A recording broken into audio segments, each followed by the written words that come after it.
बहुत लोग जो ये इंटरव्यू देख रहे होंगे उनके मन में एक सवाल आ रहा होगा कि ये सब काम क्या सेना और विदेश मंत्रालय के लिए नहीं छोड़ देना चाहिए, या वो वैसी साहब ही सब निपटा देंगे, भारत चीन भी? सवाल यह है कि क्या देश का नागरिक ये सवाल नहीं कर सकता क्या? बस बराबर मेरा हक बनता है, देश के हर नागरिक का हक बनता है कि भाई क्या वो डेप्सांग और डेमचाक की जमीन मेरी नहीं है? क्या वो नरेंद्र मोदी की है या अमित शाह की है या बीजेपी की? तो देश की है ना। तो जब देश की बात हो रही है, 4 साल से आप तो देश को गुमराह कर रहे हैं, नहीं कोई ना कोई घुसा है ना कोई घुसेगा। तो 20 राउंड की जो बातचीत क्या थी, अब जो एग्रीमेंट किया वो क्या है बताइए आप। ठीक है, हालांकि प्रधानमंत्री की मौजूदगी में लद्दाख के एसपी ने कह दिया, विदेश मंत्रालय ने प्रधानमंत्री की मौजूदगी में लद्दाख के एसपी ने कह दिया, ठीक है, वहां पर पेट्रोलिंग की बात और ग्रेजिंग एरियाज में भी। लेकिन अब इस विषय से हटकर हम लोग देश की सियासत पर पहुंचते हैं। महाराष्ट्र के चुनाव और वहां पर जो नारा योगी आदित्यनाथ का, अलग अलग पोस्टर्स भी छपे थे, हालांकि होर्डिंग्स पर हटा दी गई, लेकिन हरियाणा से ये नारा वहां पर चलने लगा। हरियाणा में सबसे पहले उत्तर प्रदेश के मुख्यमंत्री योगी आदित्यनाथ ने आगरा में 26 अगस्त 2024 को कहा था, बटेंगे तो कटेंगे, एक रहेंगे तो नेक रहेंगे, सुरक्षित रहेंगे। प्रधानमंत्री मोदी ने 5 अक्टूबर को ठाणे में कहा कि अगर हम बटेंगे तो बांटने वाले महफिल सजाएंगे। अगर समाज को भाषा, जाति और प्रांत के मतभेद और विवाद मिटाकर सुरक्षा के लिए एकजुट होना चाहिए, ये कहा जा रहा है, तो इसमें आपको क्या आपत्ति है? ये ठोक देंगे किसने कहा था? बुलडोजर किसने इस्तेमाल किया? कपड़े देखकर पहचानो, प्रधानमंत्री ने कहा था। आप प्रधानमंत्री और योगी आदित्यनाथ ये सब बातें कहेंगे और फिर आप बोलेंगे अगर क्या क्या बोलेंगे, बटेंगे तो कटेंगे। भाई ठोक दो की पॉलिसी योगी आदित्यनाथ ने इन्वेंट की, बुलडोजर आपने चलाया। बहरेच में वहां पर क्या हुआ देखिए आप, अस्पताल को तक जला दिया गया, बकरियों को जला दिया गया, शोरूमों को जला दिया गया। तो ये तो आप ही कर रहे हैं ना मैडम। देखिए जब देश की अगर बात होगी बटेंगे तो कटेंगे। राम गोपाल मिश्रा पर गोली किसने चलाई? तो वो एग्जैक्टली राम गोपाल मिश्रा पर जिसने गोली चलाई, उनको कोर्ट जब सजा देगा, आप हमको बुला लीजिए, यकीनन जिनको पकड़ा गया है आप उनके खिलाफ अगर एविडेंस सजा दिलवाइए ना। कब से योगी आदित्यनाथ इलाहाबाद हाईकोर्ट के चीफ जस्टिस बन चुके हैं?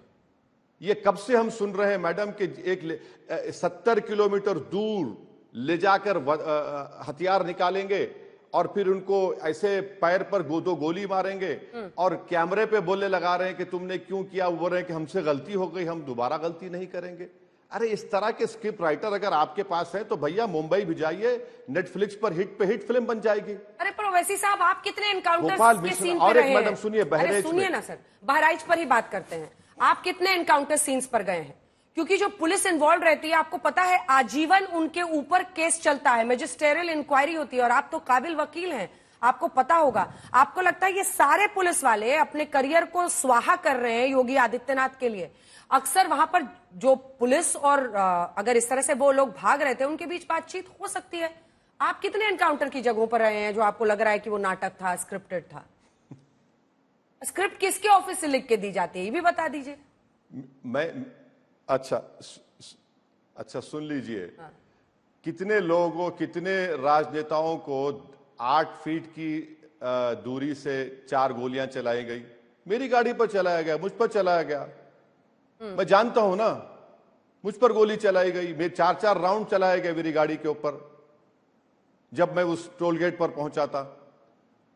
और ये बार बार आप जो बोल रहे हैं मैडम, एनकाउंटर जो हो रहा है, भाई ये लोग एनकाउंटर जो कर रहे हैं तो क्या रूल ऑफ लॉ से उत्तर प्रदेश चलेगा, रूल ऑफ गन से चलेगा, संविधान से चलेगा, या फिर किसी मुख्यमंत्री के मनमानी से आप करेंगे?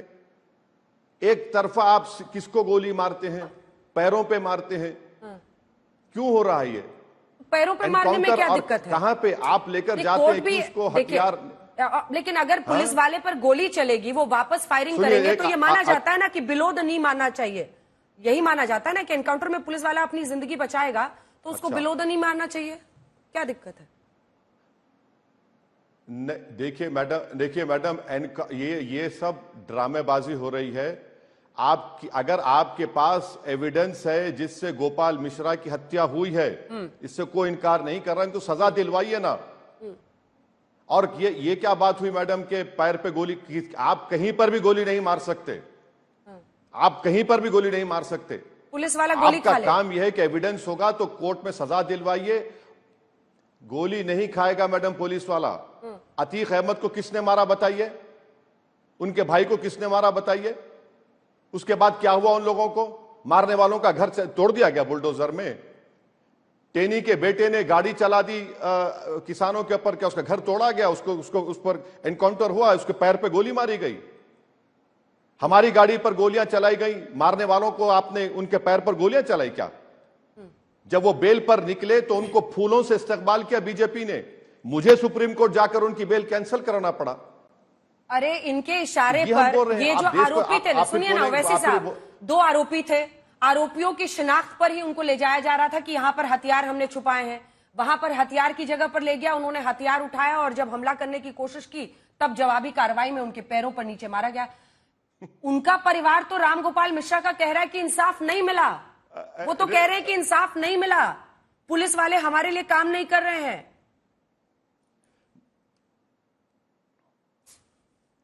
देखिए, जब आप एक माहौल बना देते हैं कि कोर्ट से सजा मिलना गलत है, कोर्ट में केस चलना गलत है, ले जाकर सिर्फ गोली मार दो और खत्म कर दो, ये इससे देश कमजोर होगा। बहरेच में जो कुछ हुआ है वहां पर मेजॉरिटी कम्युनिटी के 2 अपर कास्ट एक दूसरे के खिलाफ हो चुके थे पार्लियामेंट इलेक्शन में, और उसके बाद आप देख रहे हैं सब क्या हो रहा है वहां पर। अच्छा, 2 अपर कास्ट के कम्युनिटीज एक दूसरे के खिलाफ खड़ी थी वहां पर। अब इसको आप दूसरी तरफ ट्विस्ट क्यों दे रहे हैं? अपर जाति में लोग एक दूसरे के खिलाफ थे, उसका इससे क्या लेना देना? मैं वापस आपको ला रही हूं सर।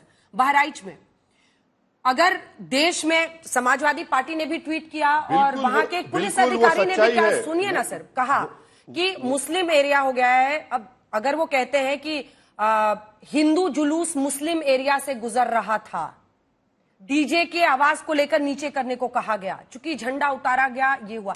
इस देश में मुस्लिम क्षेत्र है, यहां से हिंदू जुलूस नहीं जा सकता है, जाएगा तो यहां पर तनाव हो सकता है, ये धार्मिक यात्रा नहीं गुजर सकती। ऐसा क्यों होगा?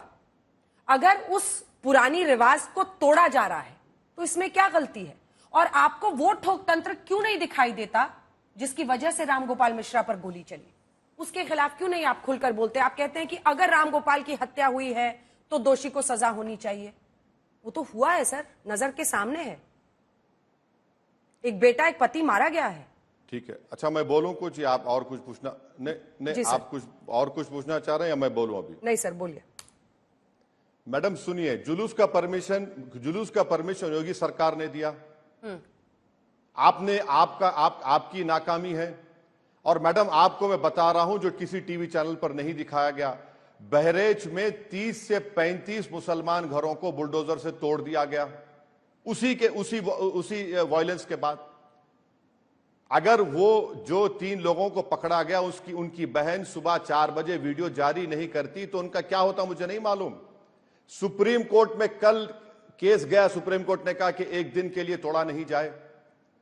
ये जो पॉलिटिक्स हो रही है बुलडोजर की, कि आप ही जज बनेंगे, आप ही जूरी बनेंगे, आप घर तोड़ देंगे। जुलूस का परमिशन आप देते हैं, सरकार देती है। सरकार की यह नाकामी है। सरकार की नाकामी यह भी है कि आपने अस्पताल को जलने दिया। सरकार की नाकामी है कि आपने शोरूम को जलने दिया। सरकार की नाकामी है योगी आदित्यनाथ की कि आपने बकरियों को तक जलाने दे दिया।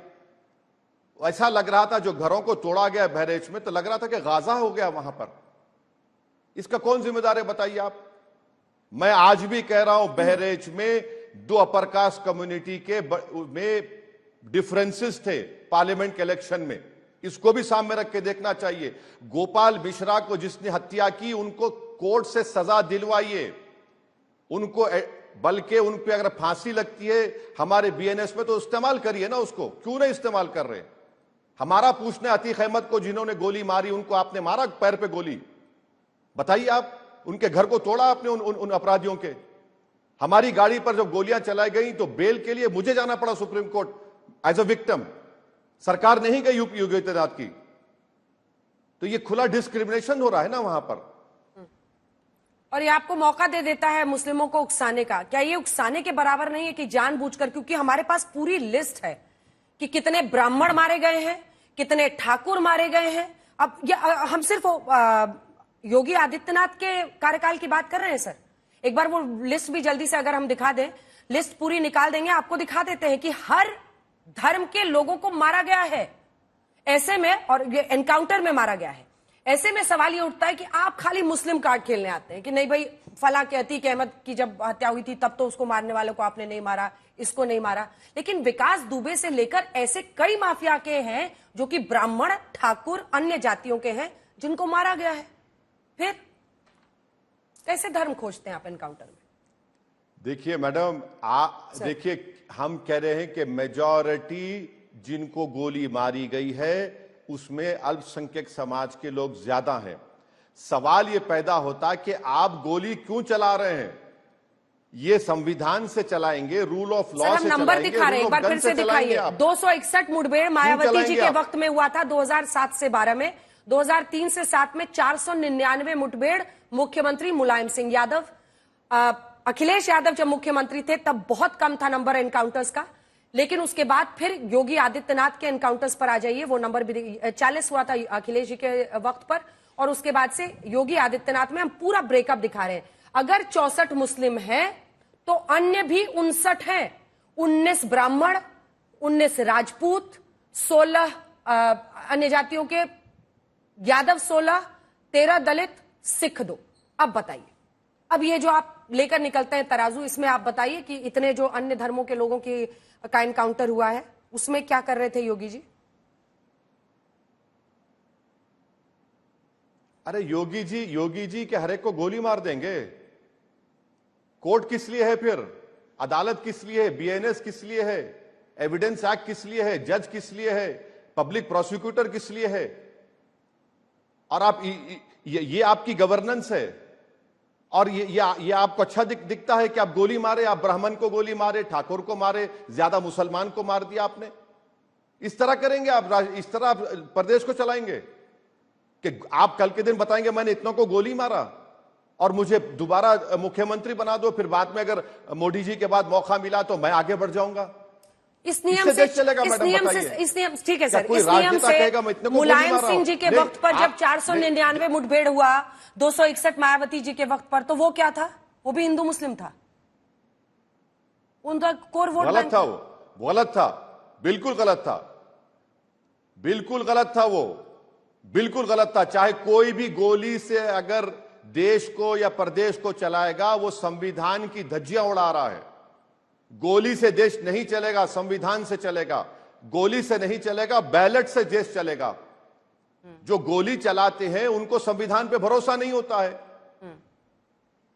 और अगर मुस्लिम क्षेत्र करके वहां से गोली चलती है किसी राम गोपाल मिश्रा पर तो उस पर भी उतना ही आउटरेज दिखना चाहिए। अब हम वक्फ बिल को लेकर जो तमाम सवाल हैं उस पर आना चाहते हैं। ओवैसी साहब, मुझे इस बात का इल्म है कि चूंकि आप जेपीसी की जो जानकारी रहती है वो बाहर नहीं बताना चाहेंगे, इसलिए मैं उस पर कोई भी स्पेसिफिक सवाल आपसे नहीं पूछूंगी। हालांकि अध्यक्ष के रूप में जगदंबिका पाल ने खुद आकर बताया किस तरह के मतभेद वहां पर थे, लेकिन उस पर क्या आप कुछ बोलना चाहेंगे जो कुछ बैठक के अंदर हुआ था उस पर?